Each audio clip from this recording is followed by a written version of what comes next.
Hello, this is Miss Pat from Samuel's Public Library.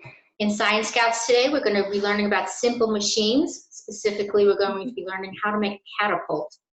The story we're going to read today is going to be The Three Pigs and the Scientific Wolf by Mary Fetzner. And because it is the wolf and the pigs, my granddaughter Aurora is going to help us today with the voices for the pigs.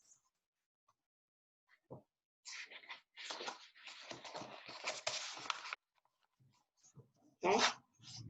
So once upon a time, there was a young wolf. He lived in the cool, shady forest. You may have heard of his famous father, Big Bad Wolf. He tried to huff and puff his way into the homes of the three little pigs. Well, those three little pigs are grown now. They've moved on, but their three daughters still live on the edge of the forest. The young wolf did a lot of thinking about the way his father huffed and puffed and puffed and huffed to try and capture those scrumptious little pigs. He, like most children, was sure that he was wiser and more clever than his father. He just knew he could figure out an easier way to catch those delightful piglets. He thought that today would be a good day to catch them. He decided to get everything ready before he went off to get his lunch. He looked around the kitchen to see if he had everything he needed. He took out 3 glass jars and unscrewed the lids. These would be for the pickled piggy jam. He needed an egg beater to whip up the angel pig cake with pink fluffy frosting. He needed a can opener to open all the special seasonings he would use to make the spicy pig pizza. But when he looked on the pantry shelf, he could not find his can opener anywhere. Rat! Thought the wolf. Where can that can opener be? Pig pizza is one of my favorites. He ran outside to get his ladder. He brought it into his kitchen and leaned it against the pantry. Then he climbed up, and there on the very highest shelf was his can opener. The young wolf was getting tired, but he had only one thing left to do. He wanted to chop wood for his stove. He got his axe and went to the wood pile, and after 10 minutes of chopping, he had a nice big pile of firewood ready. Now all he had to do was catch those juicy little piglets. That should be the easy part. We're learning about a lot of machines in here. We'll talk when we're done. Okay. The wolf hopped on his bike and rode to the first little pig's house, a house made out of straw. He knocked on the door and said coaxingly, little pig, a new friend you've made. Open the door and don't be afraid." The first little pig daughter looked out and said, "No, Mr. Wolf, I'm not afraid, not by the hair on my beautiful braid." Things got very quiet, and the little pig became curious. She had heard stories about the big bad wolf, and she was waiting for the huffing and puffing to begin. What she saw from the window of her straw house really surprised her.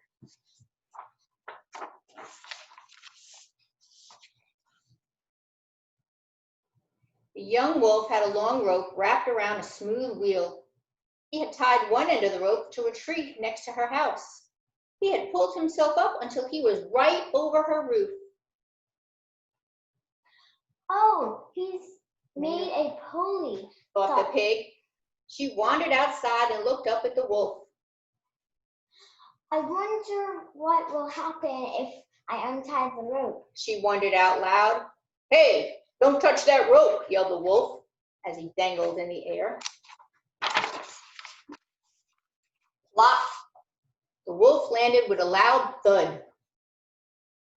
By the time the young wolf brushed himself off and looked around, he saw the first little piglet giggling and skipping off to the house of her sister. She lived in a house made of sticks. The wolf hopped back on his bike and pedaled past the first piglet's house of straw and off to the second piglet's house of sticks.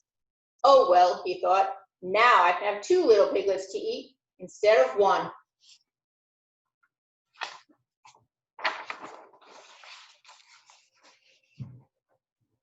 When he arrived at the second piglet's house, he could see the 2 sisters playing on a teeter-totter. They looked up, saw the wolf, and ran into the house that was made of sticks, and they slammed the door.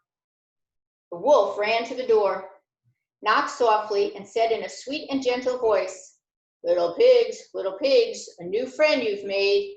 Open the door, don't be afraid.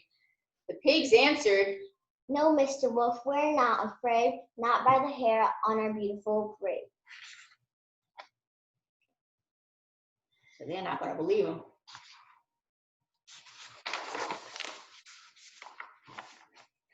The wolf was really beginning to get upset. He walked around the little house and he searched for a way to get in.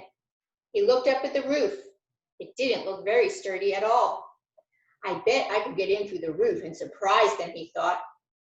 He spotted the long board on the teeter-totter and he had an idea. He lifted the teeter-totter board from its stand and leaned the long board against the house. It reached all the way to the roof. Just what I need for my plan. He grabbed his bike and walked far away from the stick house. Then he hopped on his bike and pedaled as fast as he could. He could feel the wind whistling through his whiskers. This is going to be great, he laughed. No huffing and puffing for me. Faster and faster he went. He came to the ramp and started to go up. I'll just land on the roof, go in, and catch those piglets. You think it happened?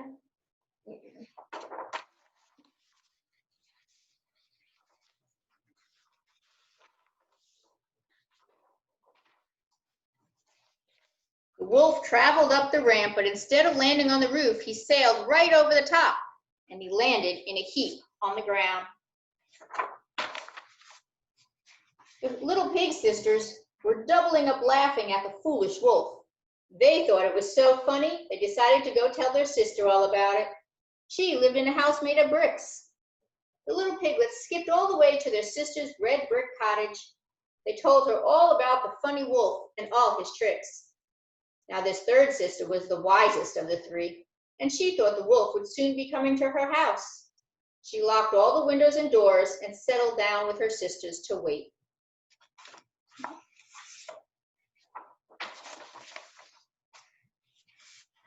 Before long, they heard a knocking at their door, and a sweet voice said, little pigs, a new friend you've made.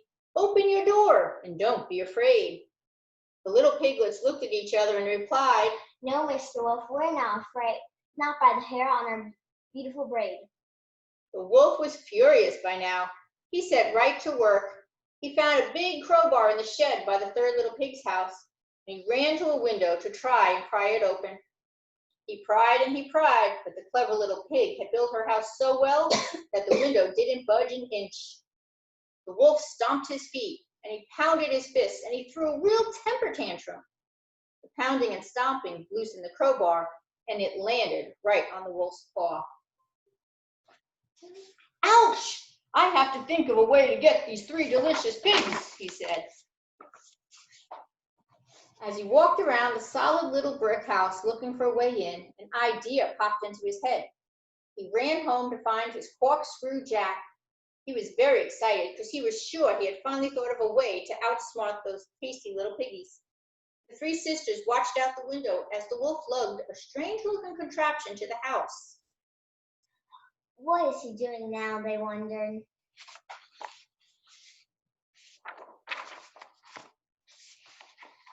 The wolf placed the corkscrew jack next to the house and slid it under the edge of the brick house. He began to turn the bar around and around. The piglets could feel the house begin to lift. I'm getting worried, said the oldest sister. This plan just might work. We better think of something to stop this annoying wolf. But what can we do? Asked the middle sister. I have an idea, said the youngest sister. I will go outside and tease the wolf. He'll look at me, and while he's looking, you can tie a rope around that thing under the house. If you two pull really hard, it'll come out, and I'll run and hide until he's gone. As the piglets were discussing their idea, the house lifted a little higher. Let's do it, they shouted.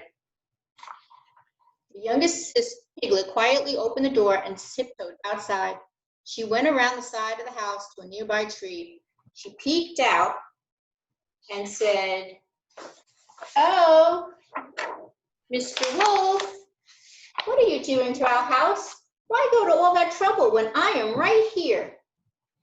The wolf whirled around in astonishment to see that bold little pig right outside and not afraid of him. His eyes lit up at the thought of roasted pig at last.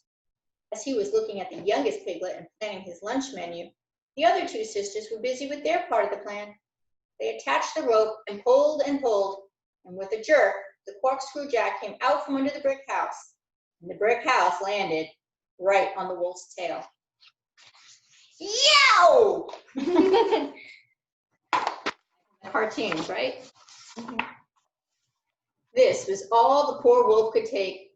All of his plans had failed.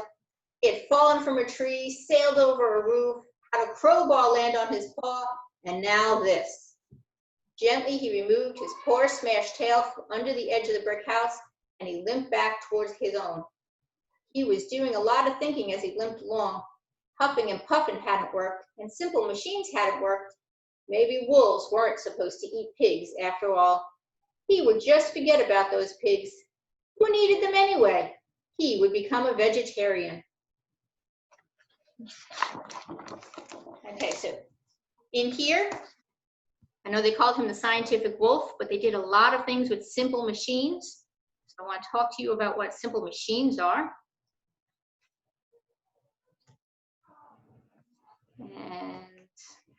Okay, a simple machine is a mechanical device that changes the direction or the magnitude of force. In general, it's the simplest mechanism that can use advantage to multiply force. And I bet you guys don't know how often you guys use machines or how many machines he used.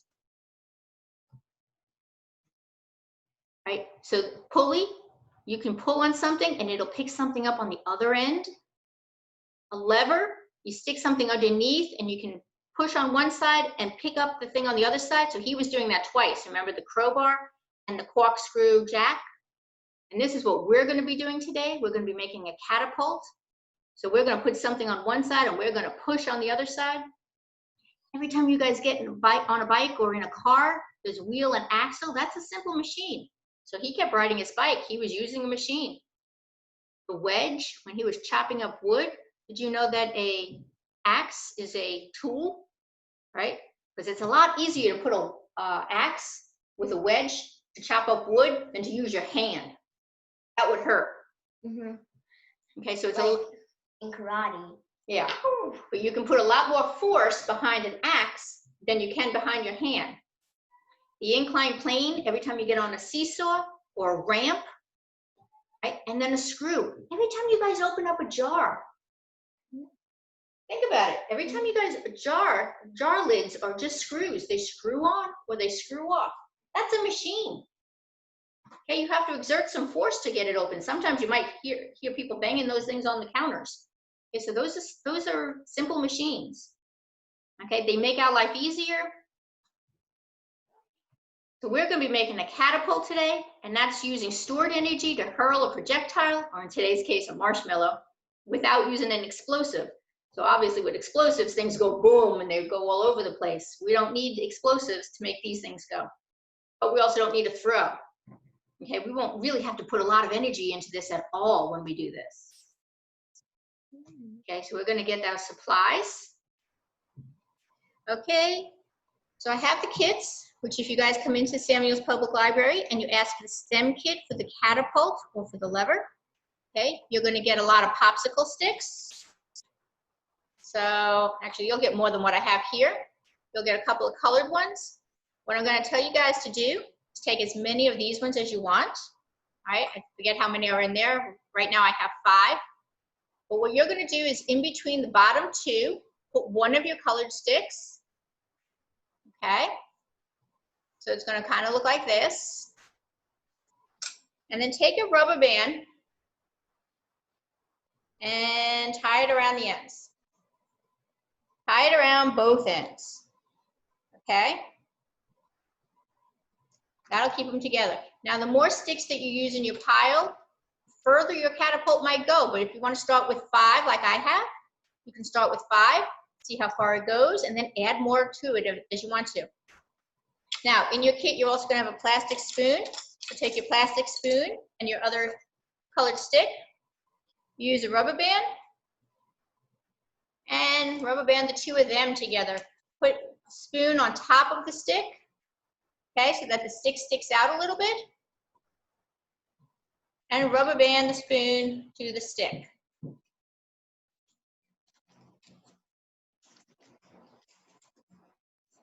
Okay, because that's going to be our catapult. Now, what you'll do with this, and remember yours will be a colored stick, even though mine's not, okay? Take it here, and you can, notice this isn't level. I've got this one's short, this one's wide, so we want to put it on the short side, kind of like a V. We're going to take our last rubber band, and we're going to rubber band them together, because we're literally going to make a V. Okay, so that we have something that looks like this. Now remember, you'll have more sticks, so you can put them all in there at the one time, or you can start with 5 and then go 6 and then go 7 and then go 8. Okay, now what this is going to do is when you put it down, you gotta have to hold this side, okay, and you pull down this. And when you go like that, it's gonna shoot whatever's on the spoon, okay? And I'm gonna show you a cute little game you guys can try with it. So we have 2 more grandkids here. We have Anakin and we have Ryan. Okay? Now, Anakin is going to try and put a marshmallow on his. He's going to try and, hold on, right? He's going to try and shoot it into Ryan's mouth. So, go ahead. Open your mouth.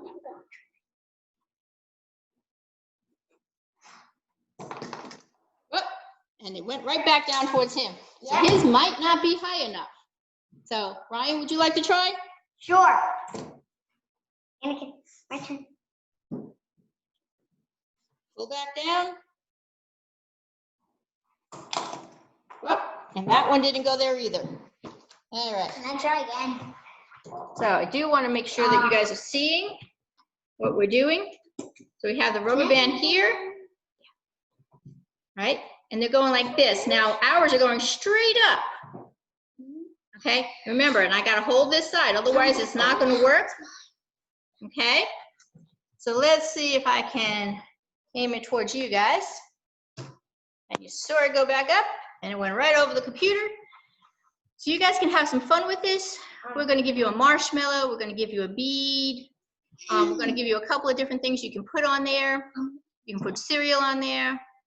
Like I said, if you make it a little bit higher, it might go further, because then this would have to bend down more. Okay, but remember, this has to be on a solid surface. Don't go in the air and go like this. That's flicking it. That is not a catapult. Okay, it has to be down on a table, and it has to be held down, okay, so that you can go like that. All right, so thank you for coming and watching us, and please come into the Samuels Public Library, ask for our STEM kit for simple machines. Next week, we'll be doing bubbles. See everybody then. Bye.